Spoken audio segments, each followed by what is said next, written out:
Welcome to another Sacred Mountain Battle Reports Hobby Time update. Thanks for tuning in, all 100 of you. This is Blood Bowl as promised. I was kind of waiting on getting this custom mat in for my main team, the Arkansas Razorbacks, believe it or not. Arkansas is my alma mater, that's why I love Orcs so much. This is mainly the plastics that came in the, I believe, the 2017 Orc versus Humans Blood Bowl box set that I just had to have. This was about I guess maybe my second Games Workshop game I ever bought, first being Epic Space Marine that I already showed you guys.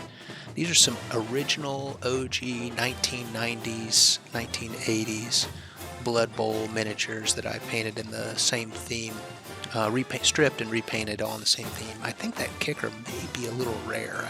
I don't know about that, but these guys were super fun to paint, and I was able to put numbers on most of them, but maybe not all of them. Nevertheless, I do have numbers on all my guys' bases. Next up, believe it or not, is another one of my alma maters, the Harrison Golden Goblins. How 40K or how Warhammer Fantasy Battles is that? This is weird logos from like through the ages. The center one I think is the current one, but man, there's some creepy goblins out there, which is as it should be. Anyway, these are the plastic Games Workshop goblins, and then I also have some gobos from 40K. This guy's got a chainsword, got a bomb thrower. The guy with a gun that's kind of got the weird chain thing is also one of the fanatic spinner rounder guys. I haven't really played the gobos yet.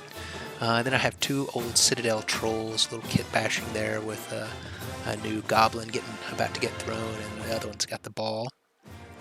And I'm pretty proud of these guys. But anyway, you can see why they're yellow rather than green to fit with my alma mater. Finally, I've got the classic human team.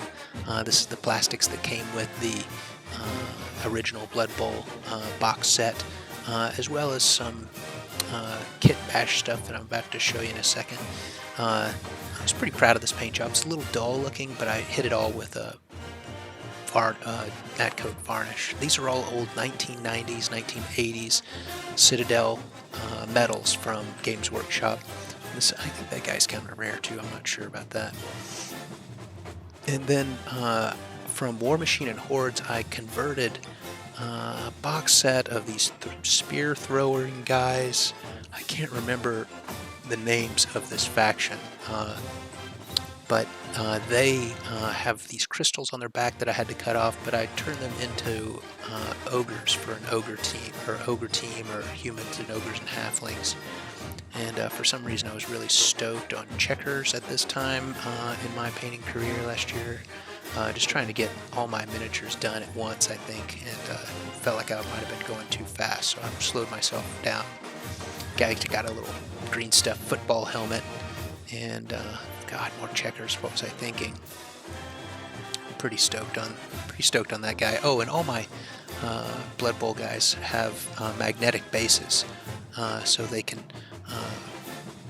all carry the ball potentially, although my orcs aren't very good at ball carrying. They give it a shot though. And then finally, I have 4 elves from my collections back in the late 80s, early 90s. Painted these guys up. I don't really have a team for them, but I painted them up like I remembered them being painted in the old White Dwarf. Anyway, this is Roland by Matt's custom mat, and I highly recommend it. He's found on Etsy, and he'll put any logo you want on there. And then also, as I like to do, I like to show you how I store all my stuff, just because, I mean, sometimes it kind of turns into be a real bummer to store all these toys that you collect over these years, and you don't want to get them all crushed. And this is a pretty cheap, common solution that I use, these little $40 Amazon boxes. Anyway, thanks for tuning in to another Sacred Mountain Battle Report.